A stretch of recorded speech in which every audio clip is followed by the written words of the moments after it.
ചിന്നമ്മ അടികുഞ്ഞി പെണ്ണമ്മ തിരുവള്ളിക്കാവിൽ. അരി പറഞ്ഞല്ലോ സ്വരം പാടി നിപ്പ ഒക്കെ പാടുന്നുണ്ട്. ഇപ്പം പിന്നെ രോഗമായതുകൊണ്ട് നമുക്ക് ക്ഷമിക്കാം.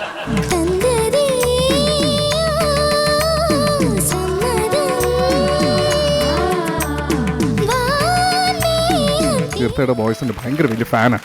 വരും സാർ മതി. കണ്ണ് നട്ട് കാത്തിരുന്നിട്ടും എന്റെ കരളിന്റെ കരിമ്പ് തോട്ടം. ഇത് ഇങ്ങനെ ആക്കുമ്പോഴാണ് ആ പ്ലാൻ.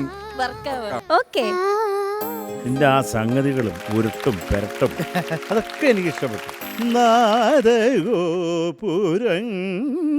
തീർത്ത വേദ പൗർണമി. ഞാൻ ഒരു സംഗീത പ്രാധാന്യമുള്ള ഒരു ഫിലിം ചെയ്യുന്നുണ്ട്. അതിൽ ഡെഫിനറ്റായിട്ട് നിനക്കൊരു ഉഗ്രം പാട്ട് അത് ഉറപ്പ്. സൂപ്പർ സ്റ്റാർ തിങ്കളാഴ്ച രാത്രി 8 മണിക്ക്.